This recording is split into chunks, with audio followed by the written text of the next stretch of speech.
Therapy Army, let's be having ya. Let's be having you. Are the Glazers playing us like a fiddle?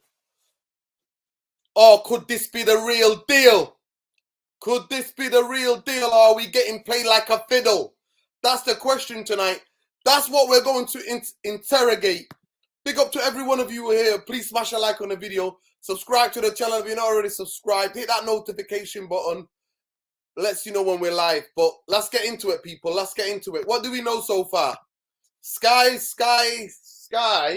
who are the biggest clickbaiters in this country, a couple of hours ago apparently reported the Glazers are up for sale. So here we go. Big up, Alex. The Glazers have hired Ryan Group as the financial advisors. Is significant. Ryan oversaw the Chelsea sale and have plenty of groups on file who want to invest or buy big Premier League clubs like Man United. Okay, fair enough. Big up Ogden. Big up Alex. Logan says, Alex, yeah, I'm skeptical. You know me. I like to see things in the fine details, people. I don't get giddy easily. I've been there too many times. I've been burnt. If you know, you know. I remember Sky putting a United shirt on Alan Shearer back in the day, and the newspapers doing all of that. So I don't buy any of this, but there's big news breaking tonight, people. First of all, can we, the Therapy Army, please have some vindication? Can we get vindicated? While other channels are talking about, well, Ronaldo could come back. Well, Ronaldo could do this. We told you on this channel, Therapy Army told you all, we told you all that Ronaldo was never coming back to Manchester United. We told you straight away when it happened and said, that's the exit interview. Ronaldo is out of here. It's out of here. So big up to every one of you, Therapy Army. You've been vindicated. Every one of you. And people were on here. Big up to everybody. We respect everybody's opinion. But we stay firm and said that Ronaldo cannot ever return to Carrington or to see any of those places. He did it on purpose. He did the timing. He never had to return to Manchester. So that's what's happened, people. That is what's happened. So Ronaldo is done out here. That's no great news to us because we talked about it on the show. We talked about it and we explained the reasons why. We explained the reasons why. That he could not set foot in this country. Foot in Carrington or get back in that dressing room. So that's Ronaldo dealt with. This thing news about the Glazers, we've known, there's videos on this channel, we've known the Glazers have been looking for investment for a long time. We knew the Glazers were having second thoughts about the club. There was a lot of murmurs, a lot of rumours. Since the project of the Super League went bust, there was a chance that the Glazers might sell. We've done loads of shows. And loads of you have accused me of clickbaiting the fans. The Glazers are never going to go, never going to go. But we stayed hopeful. Now, this doesn't mean anything, people. We're going to have to get into it. I'm not getting no drinks, Alex. I'm not getting no drinks at all until I see if they're selling for real and who's buying us. I'm not getting no drinks. I would rather gamble. I would rather gamble because I don't believe in my heart of heart anybody can be worse than the Glazers. In my heart of heart, I don't believe it.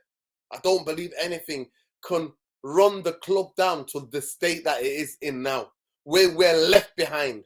We were the trendsetters.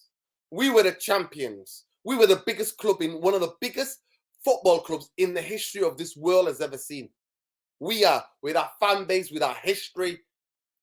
The Glazers shut on that. In 17 years, I've not bought a shirt. In 17 years, it's always left a bitter taste in my mouth. Even when we were winning the big trophies. It was an easy love. I didn't fully 100% love this football club because I knew who we're owned by. I knew who we're owned by. So spare me this about all this and that. And apparently, the Glazers are looking to sell only US investors. What that means, people, they're selling to some of their friends. They're not. Listen, Logan, the panel is all asleep. I've sent them the links. They're all asleep, unfortunately. Bumbaye might come back. I'll try to get Bumbaye back on.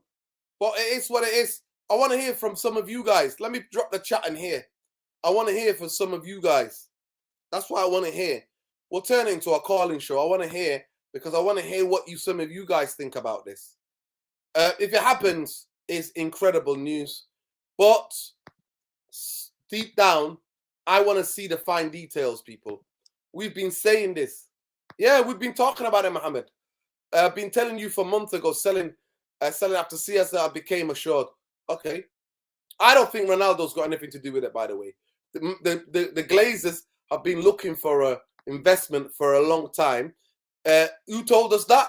The people who own Newcastle. One of the guys who's in charge of Newcastle told us, the owners of Newcastle, that the Glazers approached them and said to them, we want you to buy. Tom, have I sent you the link on Twitter? Tom, jump on. The link is there, Tom. Jump on. Jump on, Tom. Let's be having ya. We told you on this channel that the people who own Newcastle wanted, the Glazers told them they wanted them to invest 30% of Class A shares, which means they have no voting rights, and they did not want them in the club. They just wanted 700 million for 30.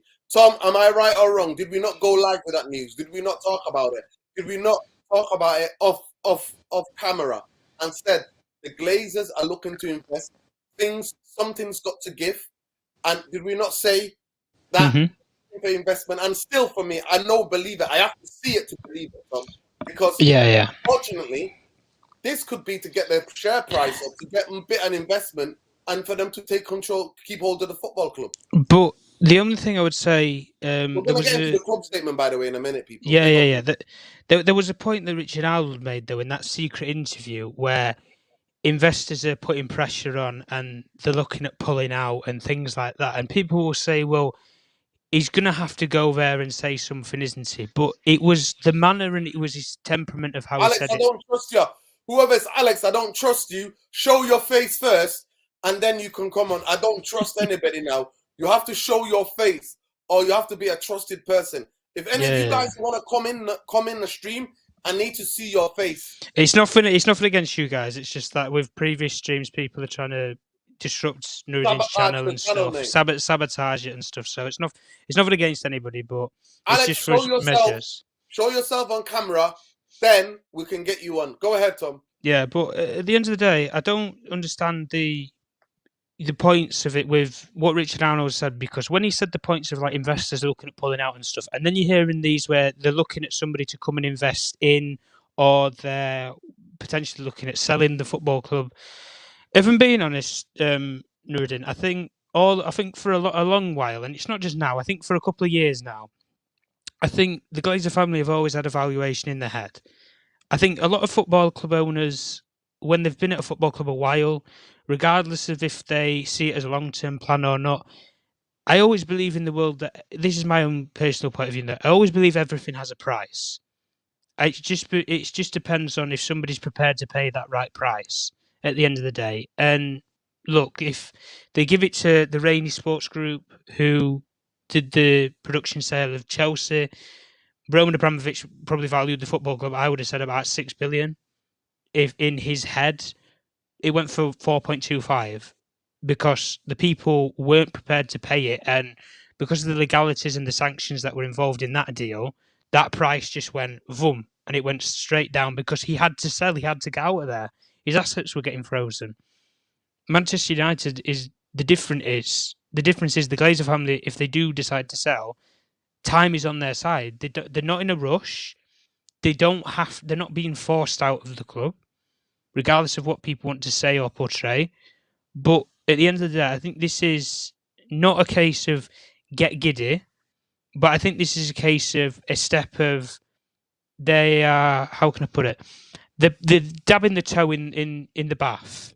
They're putting the feet in the bath, but they're not going full in with what the demands that they want. We want XYZ price. We want, this percentage cut if we get investors in, or this, that, the other. Because if I'm being honest, Nuruddin, you don't get investors in if you're not desperate for cash. If you're not running low on the finances, or if you're not struggling to to operate financially and gain the capital that you need to keep control of the football club, why do you need investors in? Why do you need investors in? But it's funny how the Ronaldo interview happened. He has what, 500 million followers on Instagram. I'm sure a couple of those 500 million followers are some of our sponsors that sponsor our football club right now, who will look at those point of views that Cristiano Ronaldo made and think, is this ownership meets to the eye when we could go to Manchester City and make a sponsorship deal with them? We could go to Real Madrid, but it all depends on the finances and the legalities of it all. But I don't, like Logan says here, I don't see an American consortium. If the club is, if they do sell 100% of the shares of the club, I don't see an American that's going to stump up £6 to £8 billion, if that is the valuation that it goes for. Because I think what the Glazer family want is they want a bidding war if they do sell. But that's just my take on it anyway. But I'm sure we'll get into the statement and stuff anyway, if you've got it up on that, Nuruddin. But like I say, it was just a bit of a shock, wasn't it?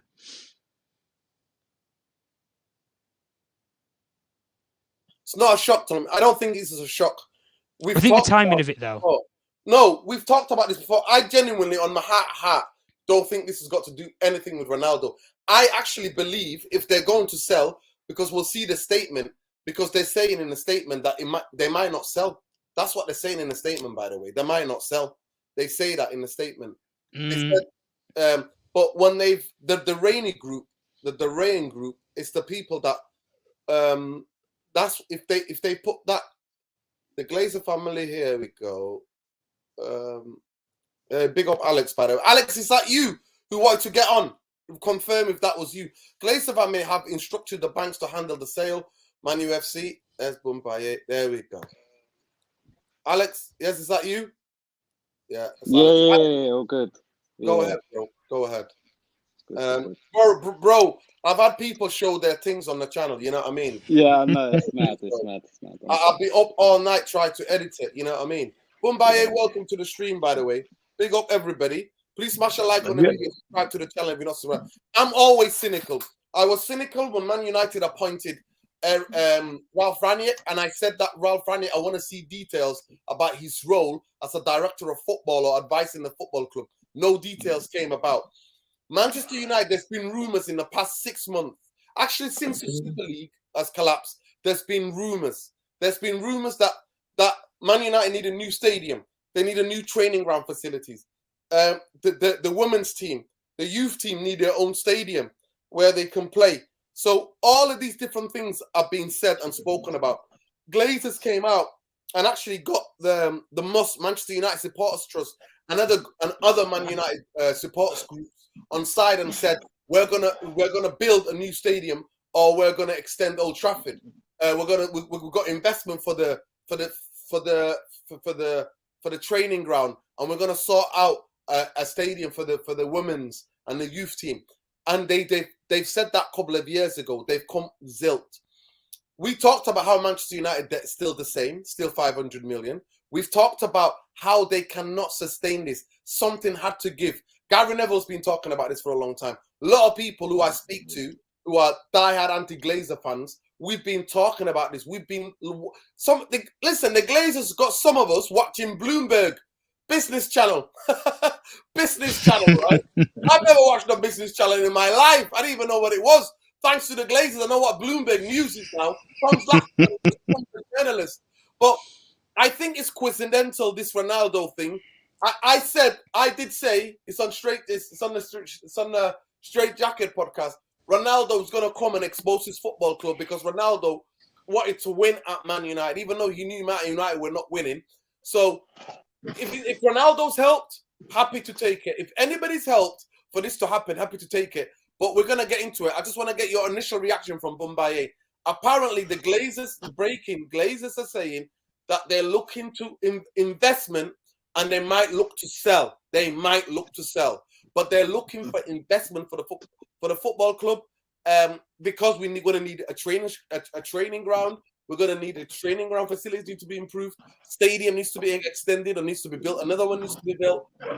We need to start the women's we need to start the women's team a stadium in Manchester because they don't play in Manchester. They play in Leeds Sport Village. You can't even get a bus to Leeds Sport Village. You can't get public transport to Leeds Sports Village. So, Bumbaye, your initial reaction of what we're hearing tonight breaking. Evening, gents. Have you had somebody flash their piece again? No. Yeah, somebody did a couple of weeks ago, and I had to stay awake till all night to try to get it edited. Oh dear. So I don't. All right. So first thing is they want to get some more investment. Is that right? So That's it's not right. for sale. They want to get investment. Let me get it up. Yeah, they're saying they want investment. Yeah, and that's got news, by the way. The guys who own Newcastle came out and told us the Glazers asked them if they want to become a silent partner. Glazers were going to sell them 30% of Class A shares, which have no voting rights, which have no power. They wanted a silent partner, and for the 30 million, for those 30 million shares, they wanted 700. Sorry, for those 30% shares, they wanted 700 million cash. That's what they wanted. So the valuation of the club then is less than Chelsea. No, it's not.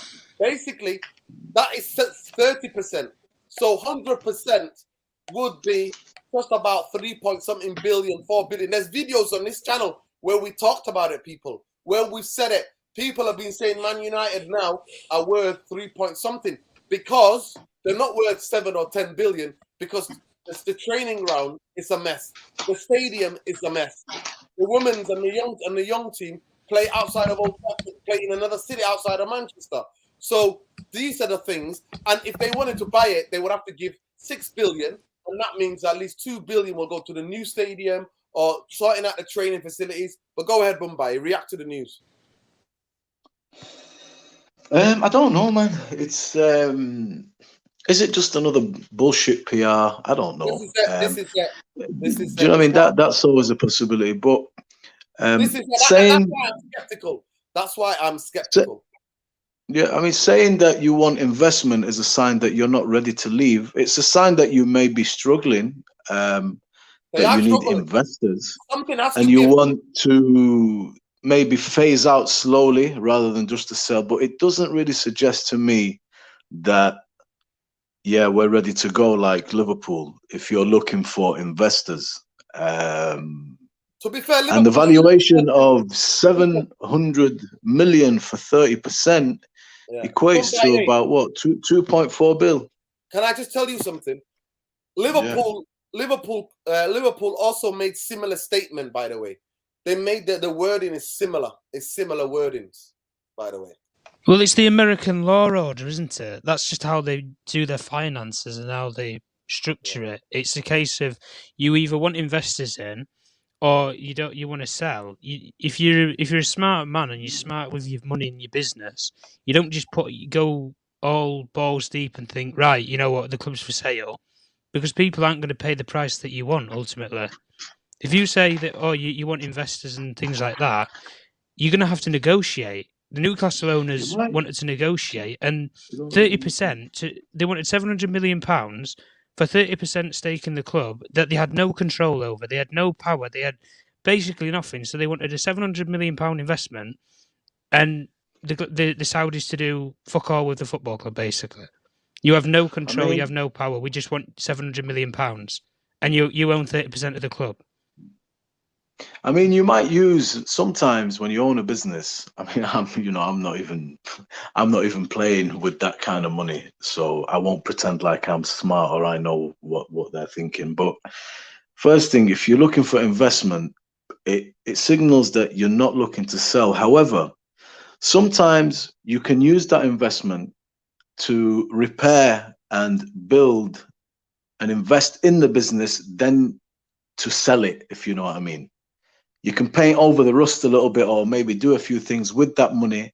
Obviously, it's like extending a house. You take a loan, you're struggling, but you still take a loan. You build an extension, that adds value to the gaff, and then you sell it.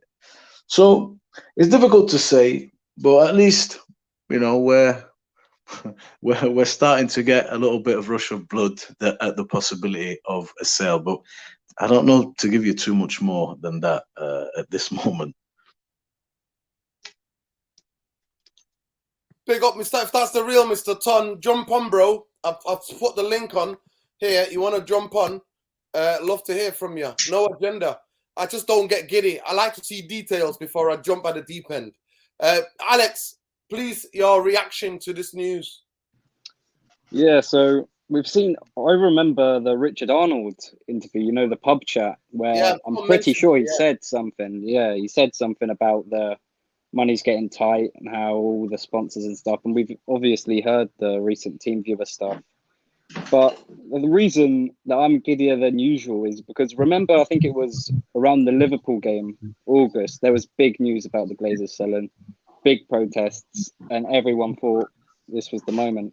But the reason I think this is different because they've actually put out a statement and they did say the board will consider all alternatives, including new investment and a sale. So they have stated they could possibly sell the club. But my only worry is the investment part, because if they're just looking for investment, this isn't very good. And also the part where they said they were, I don't like to stereotype, but where they're only looking to sell to US investors.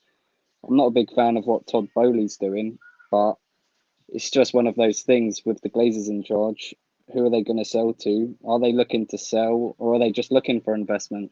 It's just one of those things. It's hard not to get giddy, but when you've got these people in charge, it's just, you've got to humble yourself. 100%, Alex. Alex, 100%. You've hit it to me. Do you understand, people, why I'm not getting giddy? I want to see details. I want to see details. I genuinely want to see details. So I'm not getting giddy, people. Because there's no agenda for me. I want these gone. I want the vultures gone. I want them gone ASAP. So for me, it is no coincidence. But if the other news is that what they're saying is the fact that Manchester United now going to be sold to other vulture capitalists on the New York Stock Exchange, then we're fucked. We're fucked. We are going to be fucked still.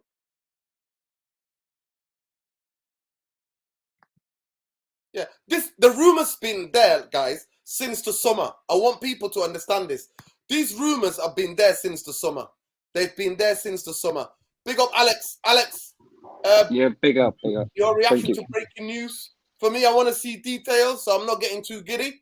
And apparently, they only want to sell to another US investors.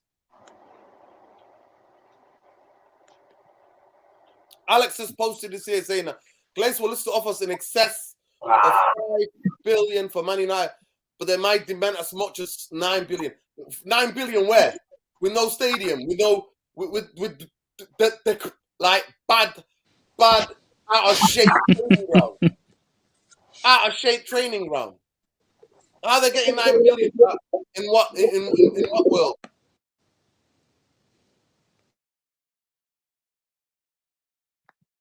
But what do you think? What do you think, Malcolm?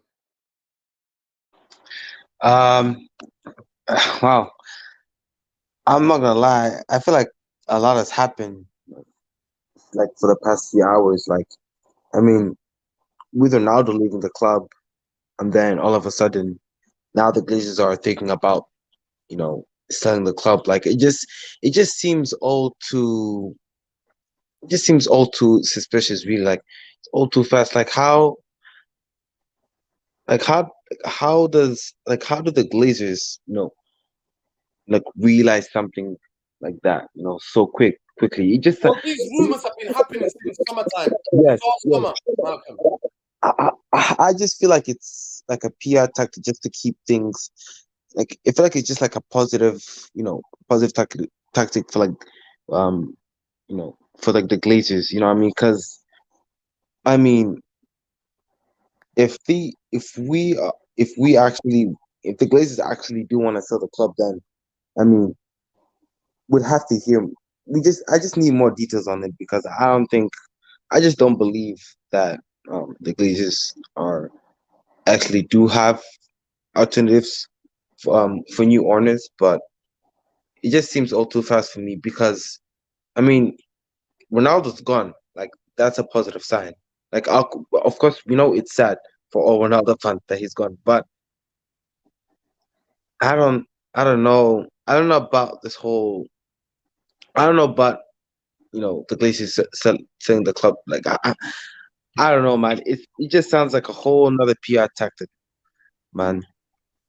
Like I'm just like you, and like I'm not getting too gassed right now. I'm not getting too. But Until, boys, we all agree that we would like it sold. Yeah. Have we got any like reservations? The comments are very interesting. Mhm. I don't think we have. We don't have a Jesus Christ waiting in the wings to come and take No. over and No. be ethical and beautiful. What we trading them off for? That's a question I Well, think maybe. Is that something that maybe we're like, nah, we'd rather stick with what we've got? No. Could it be worse? Not really. With any owner that you get, For me, let me answer the question. I don't think that we're gonna find worse owners than the Glazers. I hope not. Anyway, it's hard for me to imagine that, to envisage that, because what they've done to this football club in the last 17 years is that they've ruined every aspect of this football club. Let me just remind people: Martin Edwards, every season, every 2 years, he will make improvements to the stadium. Every 2 years, he will figure out what's the latest new thing that the training ground needs.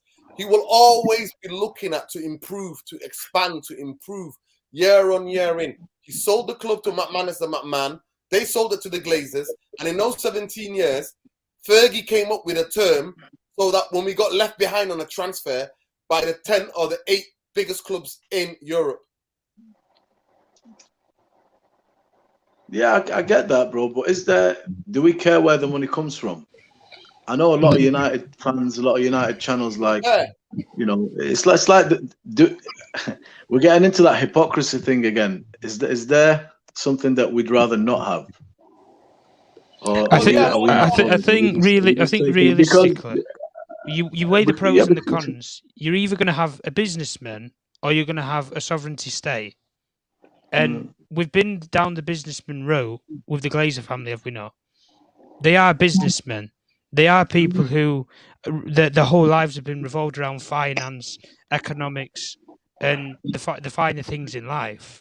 We've been down this road already, and what success have we really had? Nothing. They weren't welcome 17 years ago, and they're not welcome now, at the end of the day. And I don't think a lot of people will miss them. But then you go to the other side of the argument. There isn't a clear winner in this, because it's either you're going to have another businessman who, I think any businessman with a brain who has the amount of money that they would need to buy Manchester United will look at what the Glazer family have just done and thought, 17 years, they've made hardly any money out of the football club than what they would have anticipated. They've milked the club dry. So from a business point of view and a business model, the stadium's rotten. You've got no state-of-the-art training ground. The team's underperforming. The women don't even have their own stadium. Neither do the youth team. And, it's going to, at the end of the day, it's going to cost more money than what you've actually bought the football club for to then update it and remodel it. But if you go down the sovereignty state, then you've got all the politics to come with it. You might have the human rights arguments to deal with, the likes of what Eddie Howe has said and stuff. But like we said with the Liverpool thing, when Liverpool were put up for sale, Nuruddin, I think, made a good point when he said with Jurgen Klopp said that he'd never work under an ownership that's against human rights and the legalities behind it all. If you make him the highest paid manager in the Premier League, he's not going to give a shite about the politics of any sort of owner. If he gets paid half ridiculous money, upwards of between 15 and 30 million per season to be a football manager, he's not going to care. At the end of the day, neither would his coaching staff for what the ownership is, because he'll just ignore the questions that are aimed at the political point of views, like Eddie Howe did with Newcastle. But if this takeover or whatever does happen, It's going to take months. It's going to take months. Don't expect this to happen in weeks. No, of course it's not. But looking underneath what they're saying, and I agree with Logan. Logan is saying here we need to look at this on a different side. It's just they just say if someone's willing to match their price, they will sell. And I definitely think there's going to be a long line of buyers. But it's going to be interesting to see which long of those buyers are going to be good for Manchester United. This is it. For me, I don't care where you're from, right? I prefer you not to be using Manchester United as to sport wash. And we all know what sports washing is, to get credibility. But when you're committing horrific human rights abuses in your own country, we understand what that is. That don't mean that in this country, that these governments in this country don't commit human rights abuses. People die starvation in this country every day. People die because poor housing every day. Homeless people die who are veterans of this country, who served this country in wars that the elite wanted, and then come back or mentally damaged, PTSD, mentally messed up, and they're all on the streets and they die in the cold winter. So at the end of the day, we already know elites are elites. But I don't want anybody to buy Man United who are just in it just to show off. I'm not here for that shit. I want people who really understand and are going to buy into the culture, what Man United means to billions of fans around the world. Because it's not just millions. I think we've got 1 billion and something fans worldwide.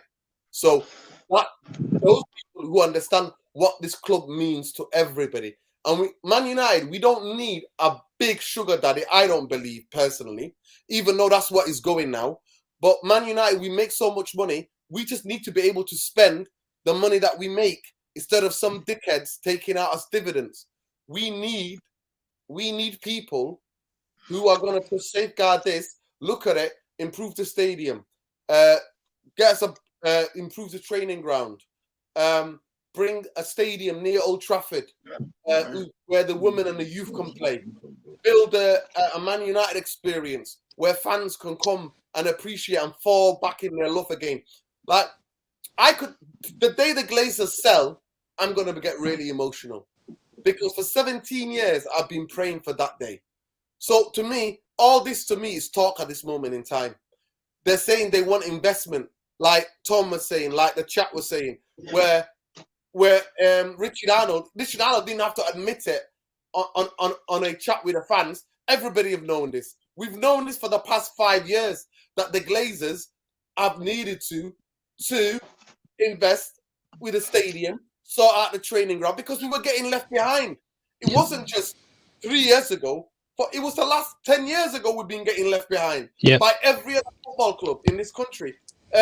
Leicester City have a spanking brand new, 2 years ago they built it, 2.5 years ago. Training ground, The money that they got for Harry Maguire, they built state-of-the-art of training ground. Tottenham have hotels and sleepover things in their new training ground. They built a spanking new, brand new stadium. The Emirates is up to a certain standard as a new stadium. You can still expand it and build on it. So Arsenal don't worry about their stadium. Their stadium's not that old. Liverpool's owners, they've improved and expanded Anfield. They've now moved Liverpool into a new training ground. Newcastle, with a new investment, they've now got plans to reshape are all around St. James's Park and to build a spanking new training ground and expand the stadium and build a new stadium. All of these things have been happening. This is nothing new. This is what bro. Look, if you want to just cut through the detritus quickly. The Glazers are. I'm informing the audience that. Yeah, bro. Everybody knows. Bro, no. Let me finish. Investment. Every team has sort of investment in the training ground facilities, in the technology, in the infrastructure, in the stadium. They're constantly improving that. That's what football clubs do, except for Man United, who sat still for a decade. I get you. I get you, bro. No, you don't get me. The Glazers. Quite condescending. You don't get me. I'm trying to explain to you. Newcastle sold Harry Maguire, used 80 million to build themselves up, spankingly brand new training. I get you. There's a lot of the decisions that have been made at Manchester United are made where commerce takes precedent over football. I get it. And this is part of the problem of Man No, they've United. not put anything back in 17 years. I know that, bro. What I'm saying is, if you wanted to cut to the chase now, first of all, I don't know. Did they want to sell? Did they not want to sell? Logan makes a good point. Manchester United, man, as a brand, it pumps money, it generates money. But unfortunately, it's not been put back into the club in the right places. So it's not in the right places. The person the right that is gonna the vultures have vultured and took everything and used $1.5 billion in down payment for the debt of 500 million. Still, I get you. 10 years later, the debt's exactly the fucking same. That's what you're understanding. It's a self-sustaining model that allows them to take quite a healthy dividend for themselves on a personal level. The dividend they take for themselves is massive for people, a family, but it's dwarfed by the bigger numbers, which are the debt, the interest, and all the rest of it. I think there's different ways of running a football club. Daniel Levy is doing it in a business way, but he does genuinely care. You see what they've managed to do. Then you've got the type of owner that wants to show off. The Paris Saint-Germain owner, people in the Arabian Peninsula love football. They're football mad. And they have the money to back it up. So somebody like that would come in and he will. This is how it works. Across the road, you've got Man City, who are Abu Dhabi Consortium. Yep. There are many Gulf countries. And they're all cousins. They'll come in and it will be like like the cricket where they make their fantasy team and put it out, and they'll come and they'll build and they'll do that. The Glazers will set a price, and if you're willing to pay that price, you can have it. We'll see who we get. But I think the main question is, we don't have any control or power over whether they want to sell or not. I mean, This is just, a headline and we're talking about it. Yeah, we all want it to be sold. But the question is there any red lines in terms of where the money comes from?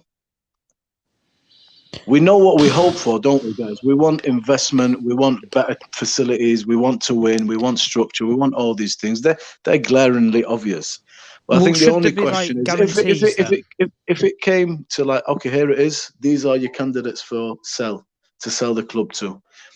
Do the fans have any red lines? You know what? We'll come back to that question. So let me just get this out of the way. This is what the club have said tonight. This is the club statement. So let's get into it, people. They said Manchester United PLC, whatever, New York Stock Exchange, MNU, whatever it is one of the most successful historic sports clubs in the world, announces today that the company board of directors, the board, is commencing process to explore strategic alternatives for the club. So read into that what you want, people. It's strategic. The process is designed to enhance the club's future growth with the ultimate goal of positioning the club to capitalize, to make money on the opportunities both on the pitch and commercial. Very interesting. I like the way they choose the words. Commercial. Can I just say something on this statement? Yeah, go on, Malcolm. Go on. Yeah. To my understanding, I think they're probably just gonna look for another other American owners. To my understanding of the statement, I don't think they're trying to find an alternative, based on that has to do with footballing, reasons or footballing people. I think they're just looking for other owners that can generate the same money or investment that they have been generating for the generating for the last 17 years. So to me, I think they're just looking for other American owners, other businessmen, just so that they can just keep continuing the job for them. I don't think they're trying to find footballing owners that can actually try and invest real money into this club and take us to where we need to be. So yeah, I don't think this statement really gives us any benefits. Well, if they aren't football people themselves, how can you trust them to sell to football people? I mean, let's be honest, would they even know where to look to go down that road? Because they claim to be sporting people. They are sporting people in a circumstance, but they're in the American market of sports. Can I just stop you there 1 second? Bumbaye needs to go. His battery's dying. Go on. Bumbaye will answer your question. If it's the Saudis, the Qataris, I don't have any issues with them, even though I used to. But now when I understood, when I read into it, that they own a lot of buildings in London. They invest in all sorts of businesses that in Britain. So the British government, their lease establishment, are in cahoots with the Qataris, with the Saudis, with the Kuwaitis, with the Bahrainis, with the Dubai lot. So at the end of the day, it don't matter. Even though we know if any of them will buy Man United, it's because to do sports washing.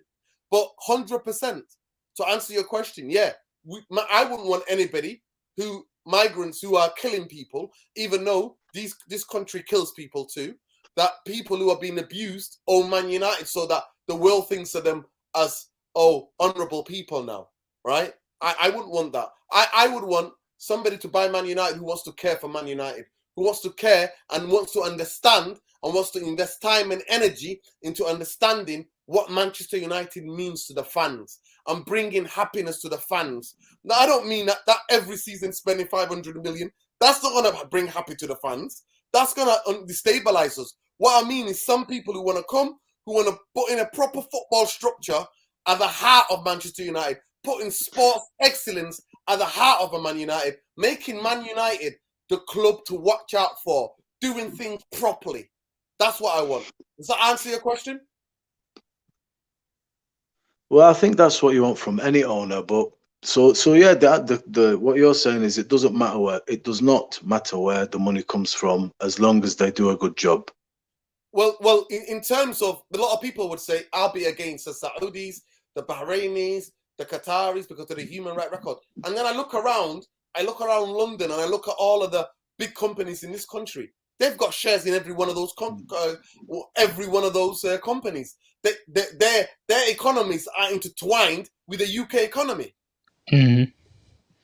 It's all politically driven, isn't it? I mean, really, what we're saying is,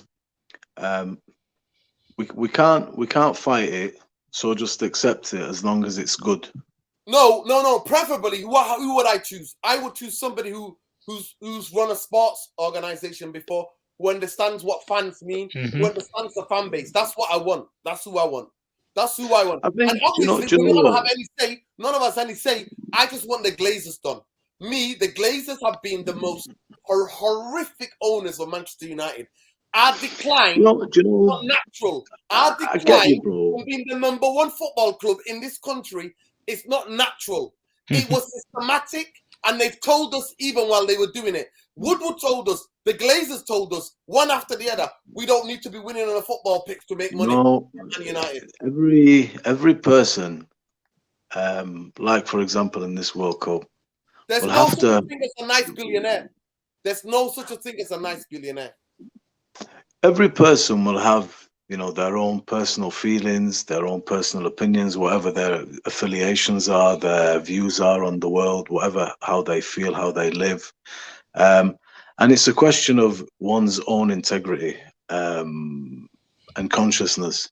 That's just a question I think was worth asking. I mean, there are some red lines for me anyway. What's your red line? Ultimately, you see, if somebody comes and just pumps money, you get the problem solved. City are, they absolutely pump money, but also from a business point of view, they're making money. But you know where that dough comes from. Newcastle, it's a working place. Miners, they come struggle. They represent, the tough labor people, working class, and as soon as that money, man, we all know where that money comes from, and we all know the people who are giving that money to the club.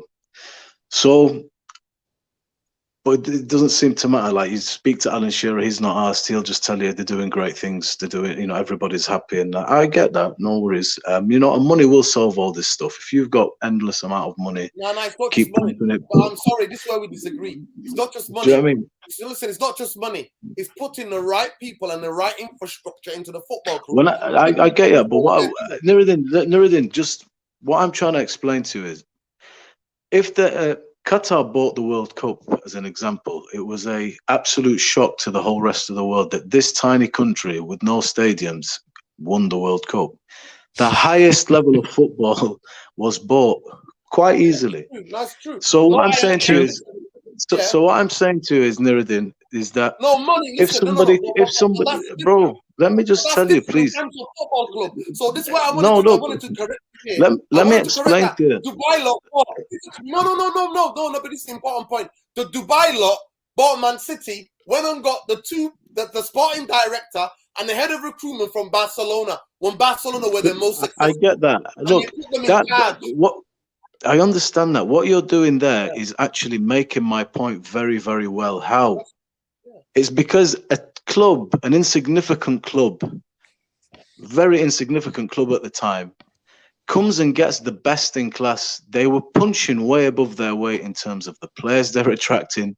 They took the people that made Barcelona great again, the greatest football that we've seen in a while, and brought them to this bullshit club. They weren't noisy neighbors. Nobody takes them seriously.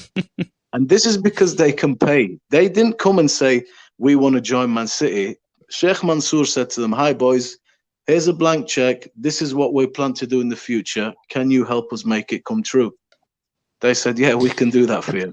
And look what happened. So if you come with endless money, that's all you do. But the Glazers have come and they've put this club in massive debts. They don't have an endless stream. They're not reinvesting. They're not focused on the football.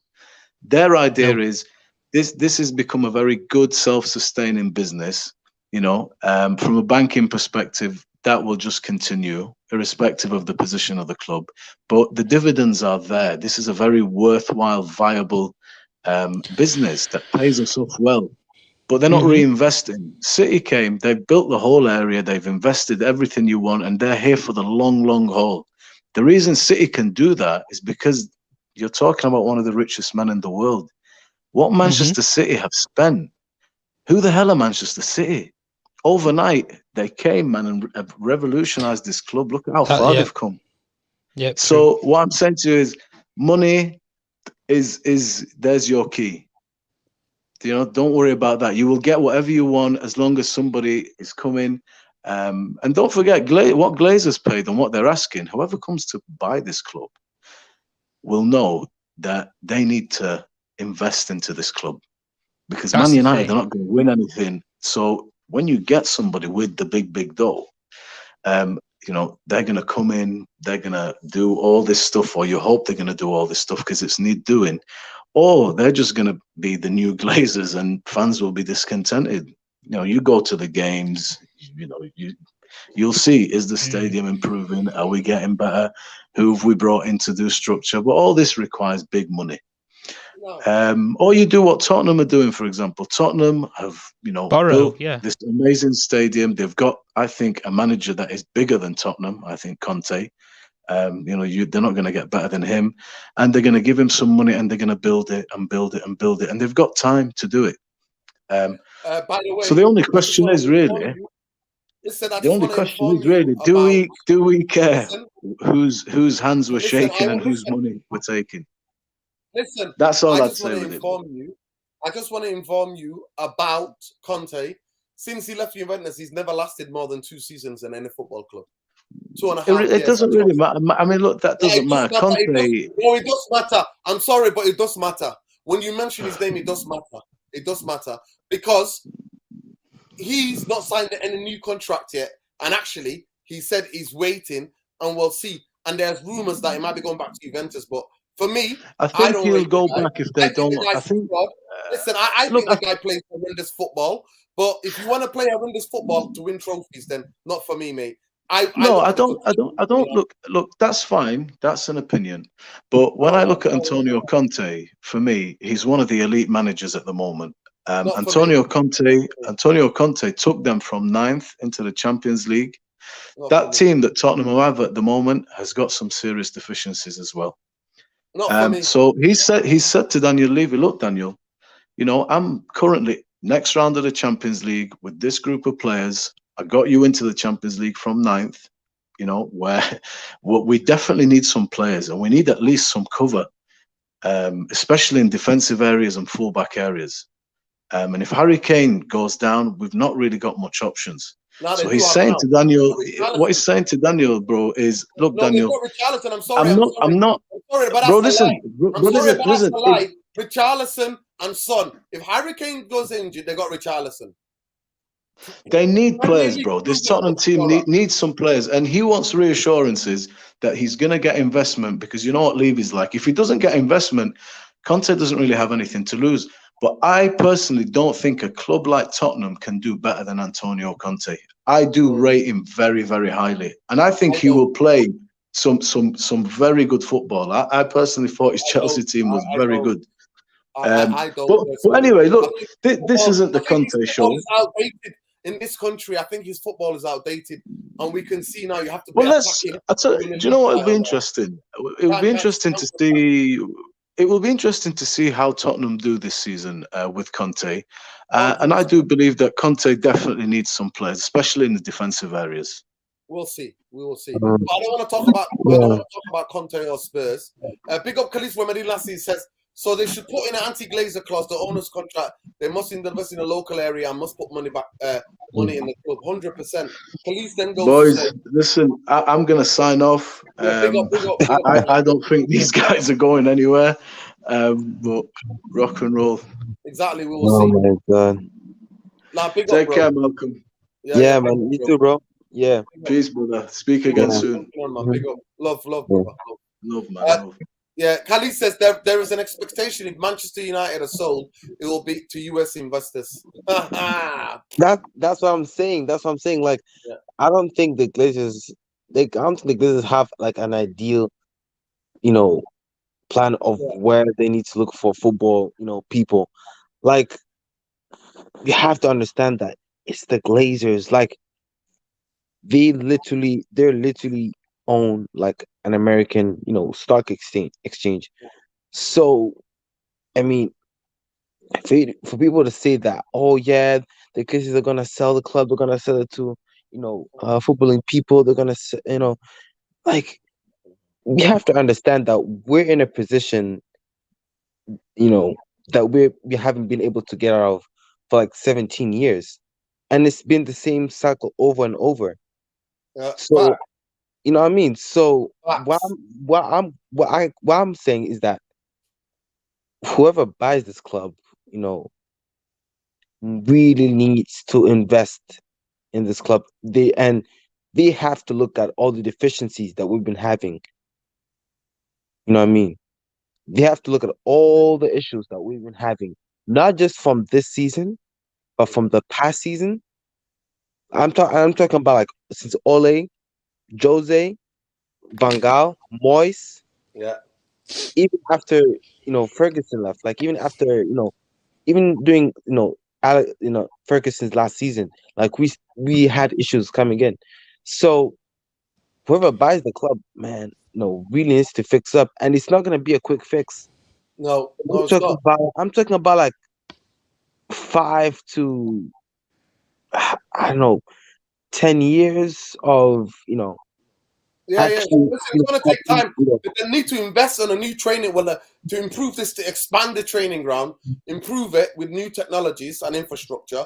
And also, I think they need to build another stadium. I think they need to build a 90-seater stadium, me personally. That's just me. I think you could get another 90,000 in there. No problem. But listen, big up, Tom. Thanks for coming back. Tom, if you don't mind, just reading through this, if I blow this up, do you want to read through the rest of the statement? Yeah, I can do, yeah. What, from this top part that you've got it on now? Yeah. Can you see it there? Right, it says, as part of this process, the board will consider all strategic alternatives, including new investment into the club, a sale or other transactions involving the company. This will include an assessment of several initiatives to strengthen the club, including stadium and infrastructure redevelopment, and expansion of the club's commercial operations on a global scale, each in the context of enhancing the long-term success of the club's men's, women's, and academy teams, and bringing benefits to fans and other stakeholders.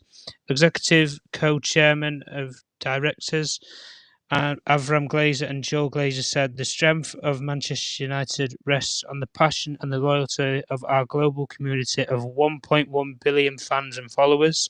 As we seek to continue building on the club's history of success, the board has authorised a thorough evaluation of strategic alternatives. We will evaluate all options to ensure that we best serve our fans and that Manchester United maximises the significant growth opportunities available to the club today and in the future. Throughout this process, we will remain fully focused on serving the best interests of our fans, shareholders, and various stakeholders." I mean, at the end of the day, from reading the statement, they're basically just not going all in and saying that we're for sale. The only thing that you can really say is it's not saying you're for sale without going forwards with the rest of it. I'll read the rest of the statement if you want for you to read it. Go ahead, Tom. The Rainey Group is acting as the company's, or rather the club's, if you want to put it in that terms, exclusive financial advisor, and Latham and Watkins LLP is legal counsel to the company, so that's the law firm that will be handling the legalities of it. Rothschild and Co. is acting as exclusive financial advisor to the Glazer family shareholders, so they'll basically advise the Glazer family on the financials of it all. There can be no assurance that the review being undertaken will result in any transactional involvement of the company. That Manchester means United. selling the company. Yeah. Manchester United does not intend to make further announcements regarding the review unless and until the board has approved a specific transaction or other course of action requiring a formal announcement. So, at the end of the day, it's basically saying, you know, who's out there, but just putting the feelers out there, really, isn't it? If we're being fair, who's got the money? Who's got the top dollar to come and give us what we want? But at the end of the day, if we're being fair, I'd probably say the club is worth about 5 to 6 billion in today's market. But the overall long-term plan, if you're talking about somebody who's going to buy the club and then who's going to have to redevelop it, invest year in, year out, if we're talking about a new stadium, that's going to cost about £1 billion. If we're talking about a complete new stadium and Old Trafford is gone, if you talk about a women's stadium as well, that's another, billion for a women's stadium. Listen, But I'm talking about the women's stadium, a new training ground, and their own personal training ground. If we're talking about that and the investments that are going to have to take place there, for the 2 new stadiums, if you like, and the training grounds and everything else that goes with it, and the costs, the running costs of it all, that will probably cost up to 2 billion. Yeah. Then you add on to the 7 billion, the 5 billion, that it's going to cost to actually buy the club. There's £7 billion already gone. The people are going to want, fans are going to want players being bought for the men's team, the women's team. The youth academy is going to need a new setup. You're going to need to employ new directors, new CEOs. You're going to have to employ a new owner. Might come in and think Eric Ten Hag ain't for me. You might have to get a new manager. God knows what will happen with some of these players. If the new structure doesn't think these aren't our kind of players, they're not the model that we want to go down. If this all happens, that's going to cost maybe even another £1 billion of investment to get new players in, to get new directors in. Because like you just said, Nuruddin, to Boumbaye before he left, about with Sheikh Mansour when he went to Barcelona and he got the 2 guys out of there, he didn't exactly roll up there and roll out the red carpet and said, give them a round of applause and said, come to Manchester City. The one thing that got them out of Barcelona at that time, when Barcelona was so successful, because they didn't have to leave when they were the best team at that era and in that time, they didn't have to leave and they were playing that brilliant football. They left because they left him a blank check on the table and said, "Come to Manchester City and do the work that you've done at Barcelona."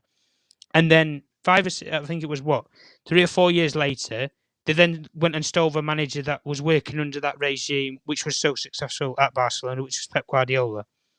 But at the end of the day, if you want to go down this model of it all, for what I said before, we've been down the businessman model before.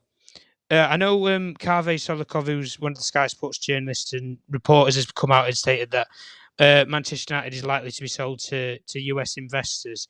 Well, all I'm saying to you is if you're a US investor who is watching this stream, or if this gets trended or whatever, you can take my words from it, from the horse's mouth if you want. If you're a US investor and you have £5 or £6 billion lying around to buy into Manchester United and buy this football club, you ain't going to make any money out of it. So if you're looking to invest and get something out of it, you ain't getting no money out of it. Put it that way. Because you need to buy in for 5 billion. You need to redevelop the stadium. That's another billion, so that's 6 billion. You need to create a women's stadium somewhere. You need to get planning permission for it. You need new training grounds for the women's team, the youth team, and you need a new Carrington redevelopment. On top of investing in all of those different playing squads, the men's, the women's, and the youth, you're going to get upwards of nearly 10 billion by the time that you're even scratching the surface of challenging Manchester City, Liverpool. Well, let me post up to do that. Apparently, Chris Wheeler, big up Khalees from Medin Lassie, big up Alien Tenor, big up Montana, big up all the regulars, by the way. Please smash a like on the video. Subscribe to the channel if you're not already subscribed, because it's going to be a long one tonight, people. But it is what it is. At the end of the day, we want to see the fine details. I'm not getting giddy. I'm not getting overexcited. The day that is sold, you will see me go live on this channel, and you will get my reaction. Can I ask you a question away, Nuruddin, now? I just don't want to fall for a PR, but Chris Wheeler, apparently, Khalees was saying, is saying that the Glazers might want 9 billion. For what? 9 billion for a broken, busted stadium, busted training ground? 9 billion? On what? On what planet? Where? I don't even think some of the people from the Middle East would even look at that, to be honest, because it's just ridiculous, isn't it? But the question that I was going to ask you, anyway, Nuruddin, was we've heard the links, we've heard the rumours in the last couple of years about Dubai, we've heard it about Qatar. Bahrain as well. You obviously said about Bahrain. I know about the Jordan businessman as well. His name slipped my mind anyway. We've heard about a lot of the sovereignties in the Middle East. Yeah. There will be people in the US that will be interested, but it depends if they can come up with the cash and they can legalise it. And there's obviously the elephant in the room that is in the UK, in Sir Jim Ratcliffe. Where do you see this going? And I'll put the same question to Malcolm as well if you're still there. But go on, Nuruddin. Yeah, I'm still here. Yeah. No, go ahead, Malcolm. You get this. Yeah, go on, Malcolm. Then you go ahead first. Then. Oh. What's your gut telling you? I'll be honest with you. I just see another American owner, buying the club, man. I don't really see, a proper, footballing, owners coming in and investing in this club. As much as I want to see it, I just feel like it's gonna keep. I feel like it's just gonna keep being the same cycle over and over again. And I don't think the Glazers are gonna sell as much of their shares. And I feel like they're just gonna share with the other American owners that they might find, and whether those owners can come up with the cash. I feel like the Glazers somehow, some way are gonna try and find a way to help them get into the club, but I just don't see really much of a change happening. Really, maybe Northern might see something different, but to me, that's how I see it. Fair enough. One thing's for sure, I want a Manchester United fans group to be part of the new owners. Yes. To have a seat at the table. I want Man United fans to be represented in a boardroom. 100%. Liverpool fans have demanded that. We need to demand that.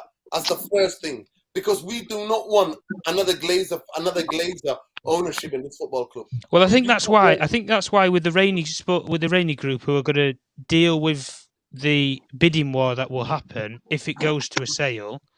I think in their part of it, I think they need to be in contact with the Manchester United Supporters Trust.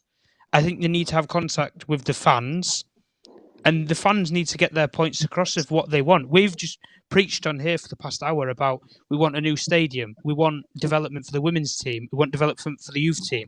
We want all these things. We want all bases covering. We want investment into the team. This is the sort of things that need to be taken to the highest level of office of the people who are going to decide where we get sold to. Because me, Nuruddin, Malcolm, any Man United fan out there is not going to decide who Manchester United is owned by. It will go wherever it goes to. Yeah, but what we need to do is send a warning shot to any new players of Man United that we would protest them at every opportunity, and we will not engage with them on good faith unless that we have a representative on the board. Yeah. Java's Cocker says, Glazer are the worst negotiators. They are. It will take forever. They will get pennies. If they sell the club like the way we negotiate, in the transfer market, oh my God. The Glazers are getting bent over. Somebody's buying this club for $2 billion. Oh my God. Nah, it's look. The amount of damages in this club, man. Like, it's gonna take a whole lot of that, more than $2 billion. You know. In all my heart of hearts, I don't really want the Saudis. I really don't. I don't want people who brutalize people. I don't want them to sport wash. But anyway, Saudis can't buy. Man United already own Newcastle anyway. They won't be able to do that. So it depends. It won't be the state of Saudi Arabia. It'll probably be it might be a businessman from Saudi Arabia. Yes, it might be a businessman. But to be fair, all the businessmen in Saudi Arabia are all part of the royal family.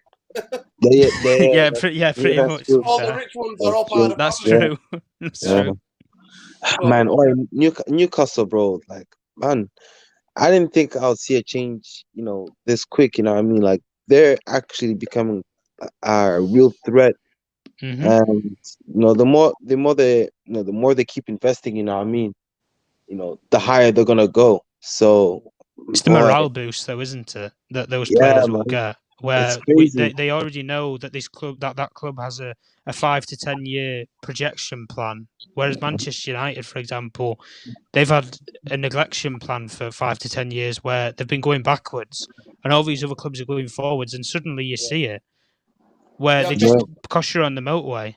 Yeah, listen, big up home of relaxation. He says we knew, of course, we knew the Glazer, half of the Glazer siblings wanted to rid. They wanted to sell. It's Avram and Joel that didn't want to sell. Avram and Joel did not want to sell. We reported that here. Avram Glazer and Joe Glazer didn't want to sell. The rest of the family did because their children were getting hounded by United fans on Instagram. I wonder who spread that message. Nah. Yeah. If they sell, the protest movement worked.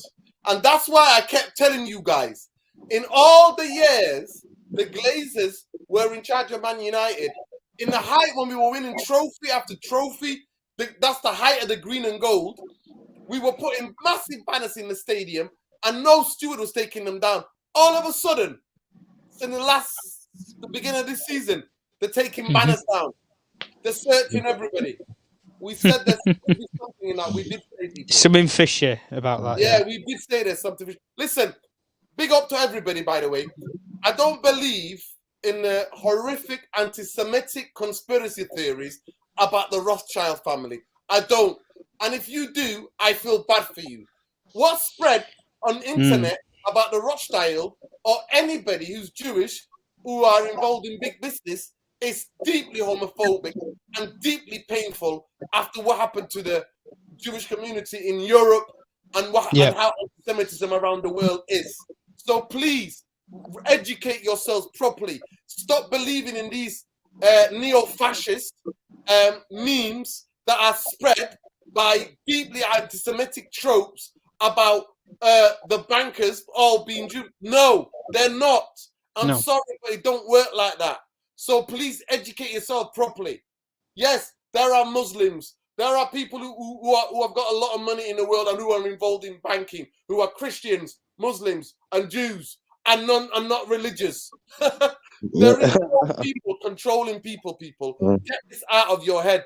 Corporations are running this world. Corporations by politicians, and politicians make laws to help and support those corporations.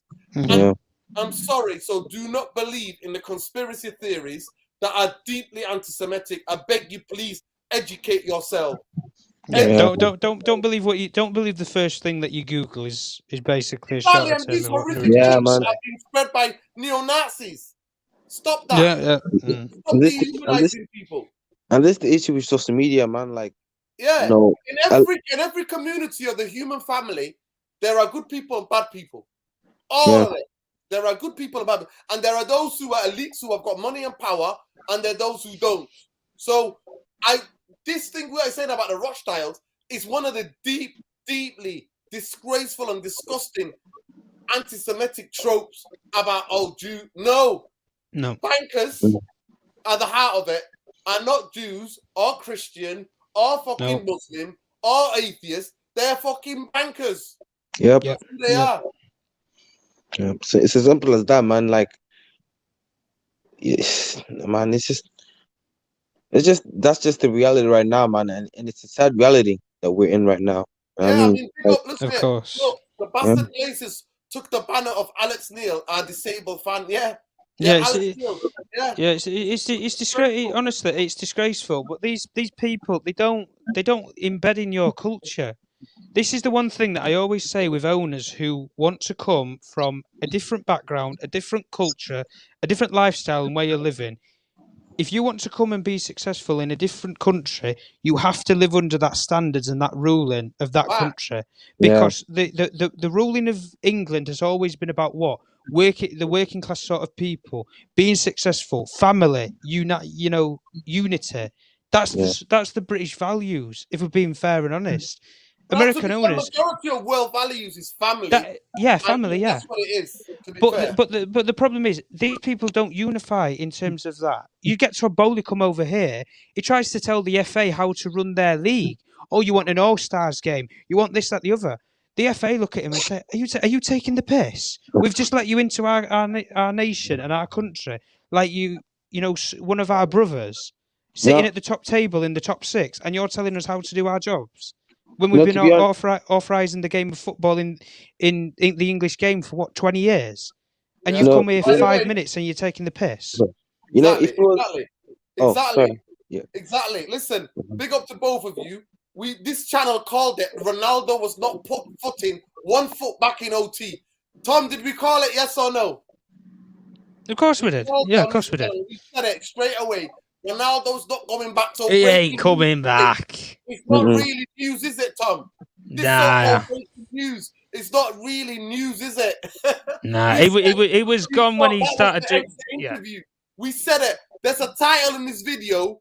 If you want, you see, ahead of the curve, people, and we're not geniuses. We just realized what this football club has done to other people, big players before, like George Best, like Roy Keane, like Van Nistelrooy, like Beckham, when they step out of line. This is what it is, people. Like, once you come out and throw the youngsters under the table, throw the manager under the table, you can't come back into that dressing room. So we're now breaking news. What breaking news? We knew Ronaldo wasn't coming back. Those of you who's missed it, go and check out the video. We called it exit interview. It was an exit interview where we broke it down step by step. Ronaldo was never coming back. Ronaldo did this on purpose, the timing of it, and wanted to get out here so he never had to come back. So when people are breaking news, they're not reacting to breaking news. What breaking news? What breaking news? Yeah, man. It was really very obvious after that interview job, man. Because I just feel like Ronaldo just him as himself, man. I just feel like he didn't, represent himself, as the guy that bought all this success for United. You know what I mean? Like he just wasn't the same guy. So to me, when people say that, oh, but Ronaldo, Ronaldo, he's still the best player, for your team. He could score all these goals. Like, but what any other benefit do we get from it? You know what I mean? Like, he just scores goals. Is that it? Yeah, exactly. I don't believe in all this hype though, where you get players or you get managers who return to a football club. I don't always get it, to be honest, because I think when you leave, you've left. You sold your, because the player that left and the player that come back was generations apart. The different people. He left Tom, a lanky frame The of a person. Ronaldo from 2008 Tom, one is second. different from the Ronaldo now. Wait, hang on, go on. Let me just get this big up in there. And Nadim says, Ronaldo's coming back to get his mirror. That's my top comment of the night. Comment of the night. Big up, man. We need to star that. That's the comment of the night. And that gets a Wow. Oh my God. That gets a star. Big up. Nah. Even put a little photo of a mirror. Little emoji of a mirror. Listen, big up. At the end of the day, listen, I will save getting Giddy when the club is sold. When the Elon Musk. Glazers are no longer there. When I look at it and look at Manchester United and the Glazers are done, trust me, people, we're going to a party and you're all invited. You're all invited, I tell you, you're all invited. We're having a party. It's going to be Mr. Structure's party, mate. It's time to party. I'm telling you, that's what it's going to be. We'll pay Manchester Red, all right, don't worry. We are having a disco, mate. Airfan's going to DJ. We are having a celebration. Airfan's going to play the best funk, soul, jazz with all the song titles saying goodbye. Hasta la vista. You know what I mean? So don't worry about that. But listen, guys, genuinely, I want to ask you to Tom first and Malcolm. Would you mind if Man United were bought by Elon Musk? Considering he's bought Twitter for 3 times its valuation, I think he needs to sort his negotiations out. Tom, get this right. He said he put a tweet out saying, I want to buy Twitter. And then he went to court because you can't say that when you're a billionaire and not actually do it. But the problem... But the problem is he had and then he went to court and he was forced to buy Twitter. He had, well, the thing is, he had a deal to buy it for 11.5 billion. He's ended up buying it for 44 billion. So he's bought it for nearly 3 times its valuation, which is crazy. So if we're talking about that, I don't think he's going to want to deal with the Glazer family. But the only thing I would say about the Glazer family was, it doesn't surprise me that Jim Ratcliffe came out with the quotes that he did a couple of weeks ago in that interview, where he said that he met the family and that he wasn't as interested as he made out. Well, I'm not surprised if they're coming to you and demanding £9 billion when it's going to take another £5 billion to actually get the club in even a decent state of shape for what the name of the football club actually is and the brand of it. But to answer the question before, if I'm being fair and honest, if it goes to the Middle East and it goes to a sovereignty or a businessman, or if it goes to the US, if it goes wherever in the world, Asia, China, wherever it goes, I want somebody who's going to, first and foremost, put an advisory board, somebody who's a fan advisor of the Supporters Trust, or somebody who's well recommended within the football club to go in there and fight the fans' case and actually have a seat at the table, but not just have a seat at the table and in the corner. That's going to be our fight. Not have a seat in the corner. Not have a seat in the corner, but have a seat at the table where the decisions are made and the decisions are actually put across. That's one of the first things. Investment is obviously going to be stadium, infrastructure, and then obviously we want stableship. We want somebody who's going to actually turn up to the games. You want a figure who you want somebody to actually see in the bloody stand. You want a Sheikh Mansour who comes 5-6 times a year when he's free to do so. You want these people. You don't want a business model. You want a sporting model. That's what we've been starving for 17 years, and we deserve better. Yeah, but go on, Malcolm. Malcolm, quickly before we end the show, what do you think? Would you want Elon Musk to buy, or do you agree with Lilas who says Musk is another clown, Glazer's out? Yeah, man. Nah, not for me. Not for me, man. I don't know if you guys saw that tweet he posted like I think like a month ago. He's like, "Oh yeah, I'm buying Manchester United." Like, just It's a joke. like that. I was like, I don't want that kind of person at my club, man. Not that kind of runner, not for me, man. I want someone that's serious. I want someone that actually, deals with this, with his businesses like seriously, and actually cares of, investing in, for footballing reasons. Yeah, Elon Musk. I mean, as much as I follow him, I follow, what he's been doing. I I wouldn't want him as my owner, but He's in his own lane, isn't he? Really, he's in the yeah, business. He's in the business lane, not the sporting lane. yeah, and it's like, I mean, if he was running, if he was just running the club for us, I mean, doing, running negotiations, transfers, fair deals, or coming to games, man. I just feel like I wouldn't really feel that sort of presence from him. You know what I mean? I want to feel that sort of. I want to feel a presence from a guy from an owner that actually cares about a club and cares about what we need to do. You know what I mean? Yeah, facts. Or actually cares about our success. Yeah. So for me, Elon Musk, no, sorry. Yeah. Big up Khalid from Medina Lassie says Vincent Company was asked if he signed Cristiano Ronaldo or Burnley. He replied, "We need players who can run." Bloody hell. Oh my God. Ronaldo's coming. Ronaldo now is gonna make sure no Portuguese players sign for Burnley ever. Thank you. If he can help it.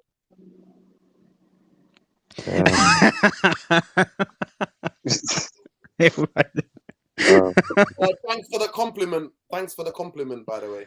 Big up yourself as well, Casa 257. It's all love. Just remember, it's all rent free as well while you're there. Yeah, we're not getting giddy. It's all love and rent free. We're not getting giddy. We want to see the details. Remember what we said about the same thing? Stop putting stuff about the rush style. Stop being. I'm not gonna post or put here any of your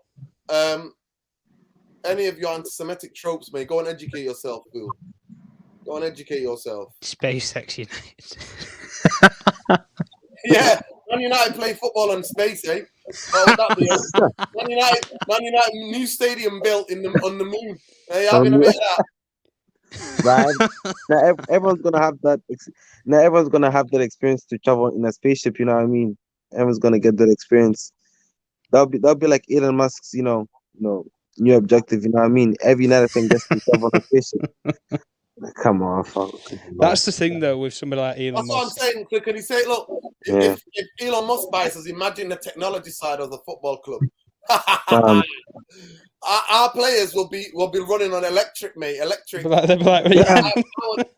be drinking electric drinks. Our footballs will be made of Tesla. It will be called Tesla. Tesla boots, mate. Tesla footballs, you know what I mean? Tesla boots. Tesla boots, you know what I mean? Yeah, Tesla boots. Yeah. Oh my God, man. Can you imagine? Well, and you know what? He might rename United as the Tesla Football Club. Welcome to the Tesla Stadium.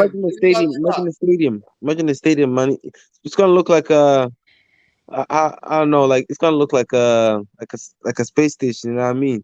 Yeah. All the material. The stadium. He might even change the name. Do you know one of the things that I think I just want to, if we want to end the stream on it anyway, wasn't it the Glazer family who brought in these developers to try and restructure the stadium? But this was like what 2-3 months ago. They got the developers who developed Tottenham. Listen, they said a lot of hot air. But do you know the thing that they would have said? They've got people looking at it. They ripped the whole stadium to absolute shit. Let's be honest, because they said about the capacity wasn't sustainable for what the Glazer family wanted.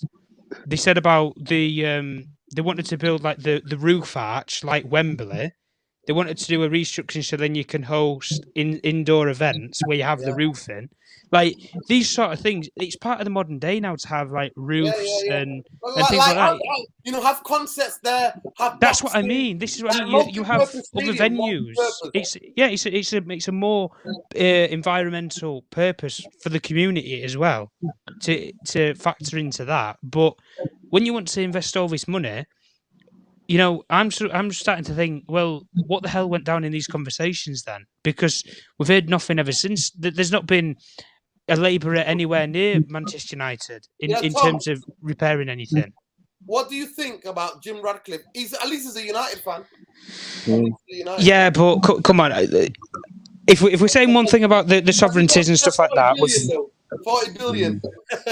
Yeah, but if we're saying one thing about the sovereignties and everything with the Middle East and stuff, and we're saying about the US, I think with every billionaire, they all have their skeletons in the closet. They all have some kind of. I don't want to classify it as that, but they have blood money, don't they? There's something along the way. Every billionaire has made his money from blood money. That's what I mean. He's been in the chemical business. He's telling me that there's not been a chemical reaction. He's abused. I've already done the research, Tom. He sacked a lot of people. He didn't pay them properly. He's done some horrific things. But every billionaire is the same, Tom. There's no moral billionaire. No. There's no perfect billionaire. If that's what people are wondering, like there's no. I don't think there's any perfect person in the world, if we're being perfectly honest. Exactly. That's just how life is. Self-playing football boots. We can program the players, then we'll start winning games. I wish. Automated footballers. I wish, man. Musk is loaded.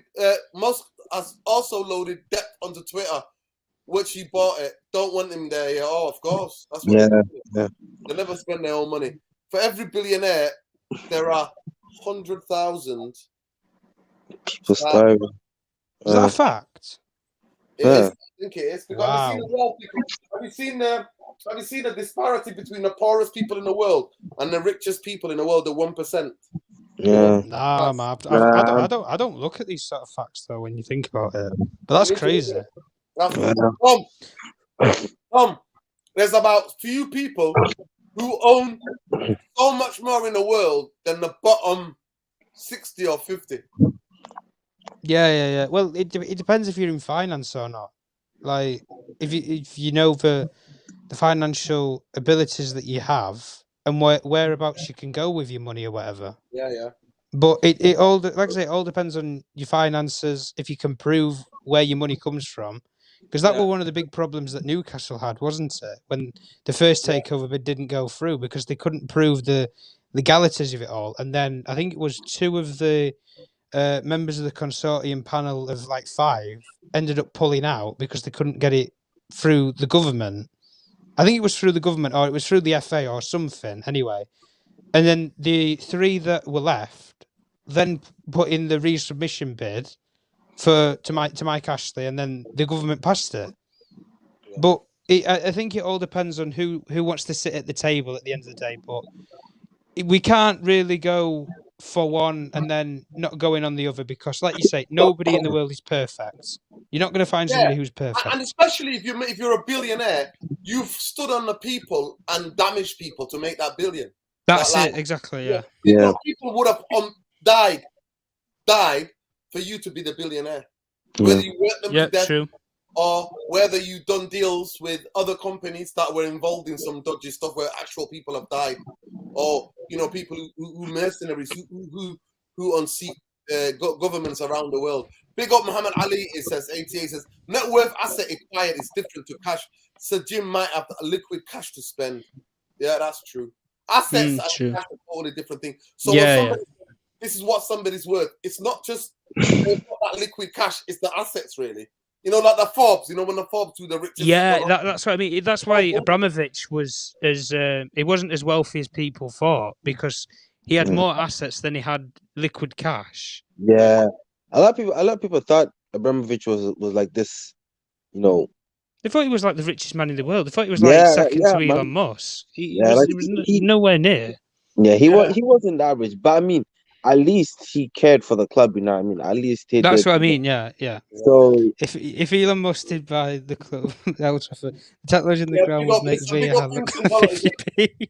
Yeah, so Vincent is made a very interesting comment. He says, if Elon Musk did buy the club Old Trafford, the technology in the ground would make VAR look like 50p.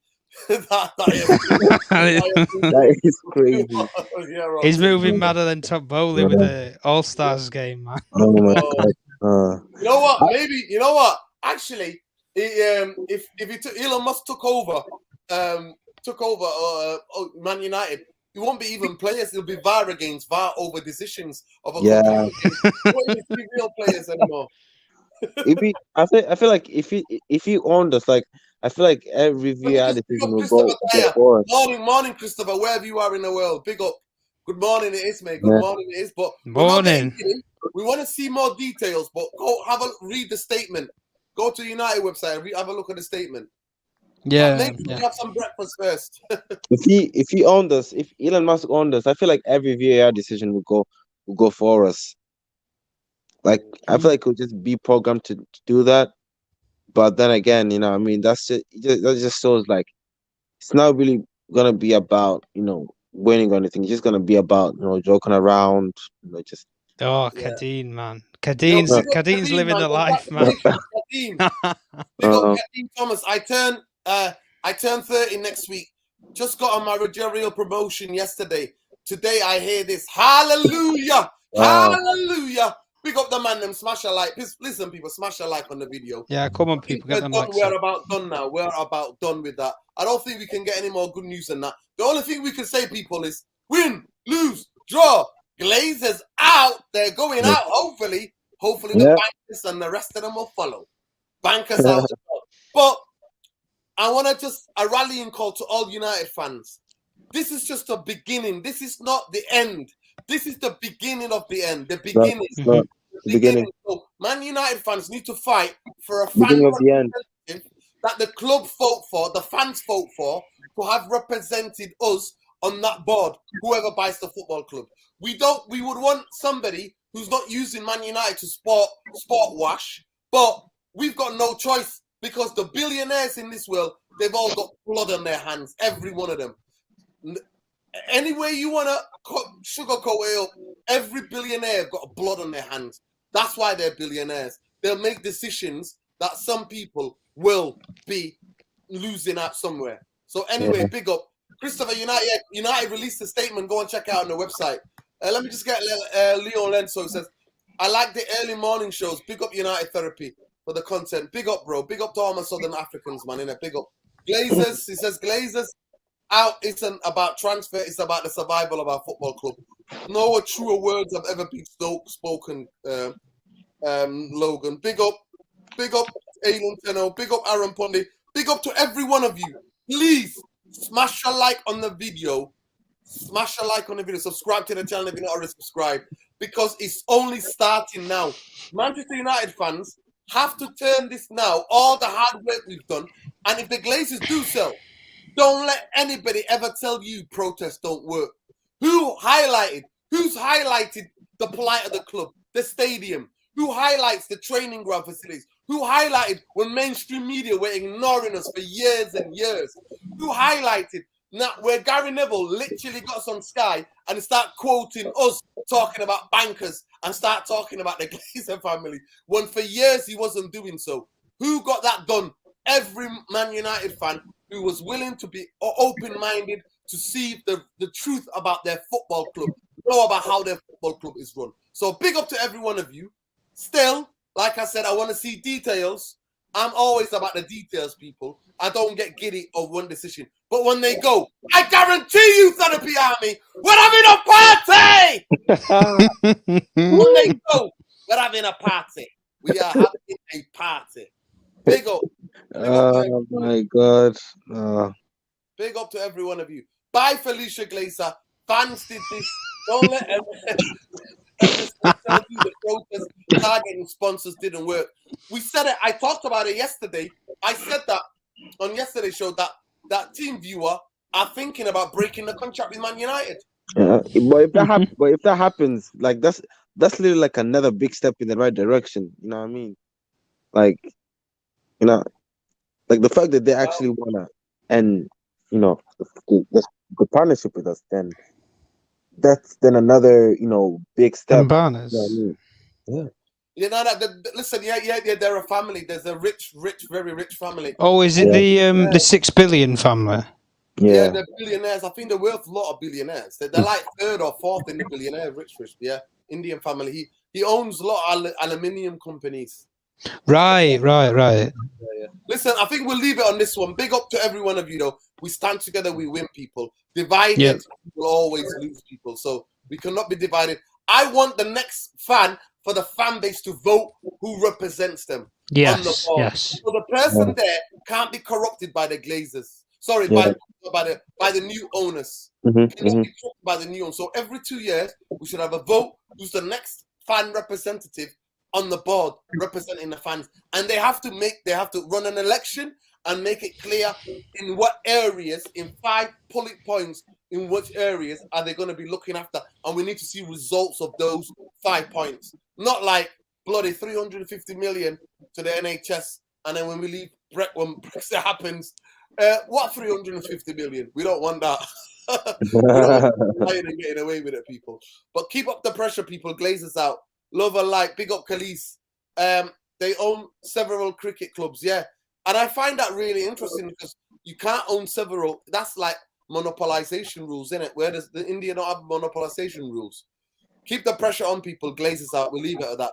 Love and light, people. Vincent, everyone in the UK celebrate Bonfire Night. Everyone in the world will be will be celebrating Glazers Gone Out Night. 100%, mate. 100%.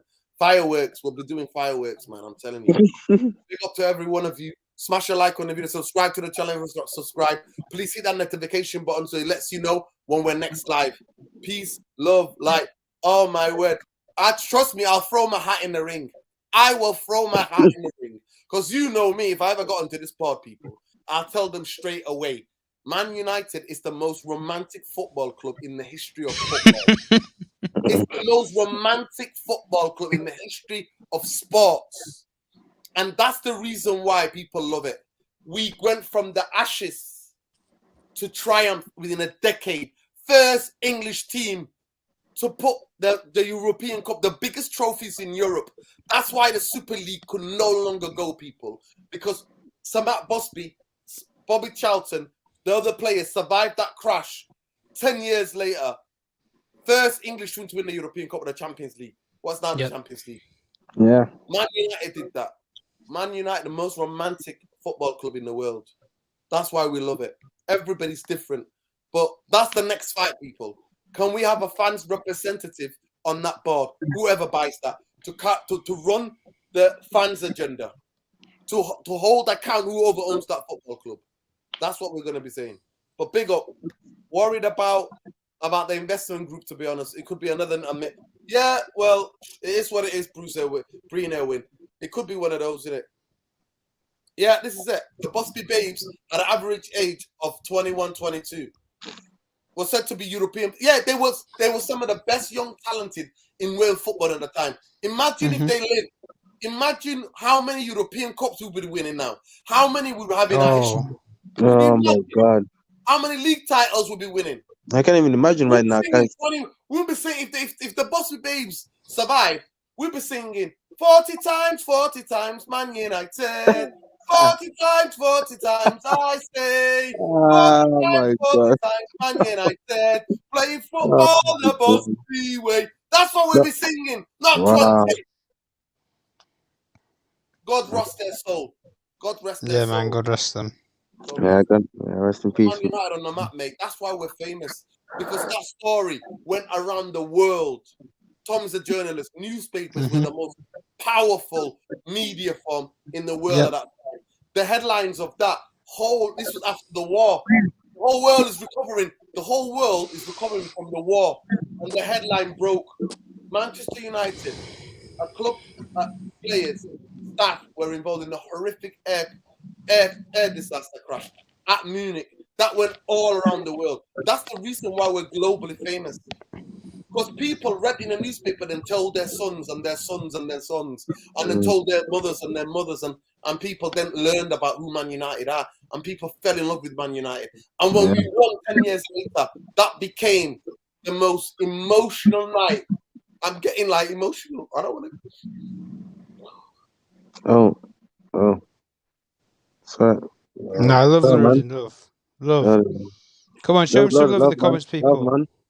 Yo, show some love, bro. Come on, y'all. Show him some love.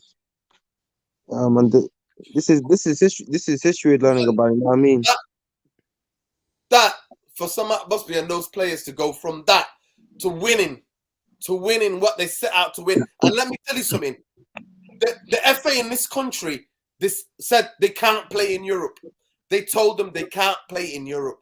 They told them, they said to them, the reason why the plane crashed, the reason why the plane took off 3 times, why did it happen? Because the FA said, if you don't come back to this country within 2 days before your first league game, for your next league game, you might face deducted points. And that's why they tried 3 times, even though the conditions were horrific. They took off 3, and the 3rd time when it crashed. If I'm mistaken, please somebody correct me. But that's what I read. That's the story that I read. That's what I read, people. That's what I read. And that's the reason why this football club is that. Because majority of the world who loved sport at that time, after the war, remember, people were recovering from a world war. Majority of the people in the world thought, oh my God, that's horrific tragedy. And then for 10 years later, I get this to you now. So Matt Busby was on his deathbed in Munich hospital. The priest came and they read them their rights. Everybody thought he was going to die. Everybody thought he was going to die. And 99, when Man United completed that treble in 99, guess what? It was on Sir Matt Busby's birthday. And you can see him over this shoulder. You can see the photo of him over that shoulder. Can you see? There's his face in that photo. That's who he is. I don't just support your club because you're into about glory. You know what? Oh, because this team wins. Learn about your football club. Learn about who your football club is. Yeah. That's why we fight for it. And that's why I go and protest in the rain, wind, rain, sunshine, whatever. Protest to get these vultures out who are destroying the legacy of Busby, the legacy of the Busby Babes, the legacy of the first English club to ever win the big trophy in Europe, the biggest trophy in Europe. So that's why I get emotional when I talk about them. Because I've had to educate myself and understand the reason why do I love Man United and why do I say it's the most romantic football club in the world. Because they rose from the ashes to glory. Yep. When everybody in this country was saying, we don't want to play with Europe, we don't want to play in Europe. Everybody, the owner of the FA was against us. The FA was against us. And I believe in my heart, the Busby Babes' death is on the FA because the weather was too horrific. And people said, we shouldn't take off. We shouldn't take off. The weather's too bad. But because they wanted to win the league, they wanted to win the league for the future generation. They wanted to have that history because a couple of years before they won the league. Yep. Right, they wanted to win the league. They didn't want to get points deducted. That's the reason why. But I'll leave you to it, people. I'll leave you to it. Love light. Love light. Football, when you grew up in a city like Manchester, it means a lot to you who Man United are. I didn't choose to be a Man United fan. Manchester United chose me. Something drew me to it. And my uncle, big up to my uncle, rest in peace to my uncle, rest in peace. He's the one, he was a diehard United fan who took me to my first game ever at the age of 10. And ever since that was it. And he taught me about the Busby Babes. He taught me about the history. He taught me about the history of who these people were. And said, this is not just a football club. This is a special place. This Old Trafford is a special place. So that's the reason why, people. But big up to every one of you guys. Big up. Love. Good night. Win, lose or draw. Glazers out, bankers out, always. We're not gonna believe it until they do it, people. We're not getting too giddy, but take care, people. Peace. Peace, man.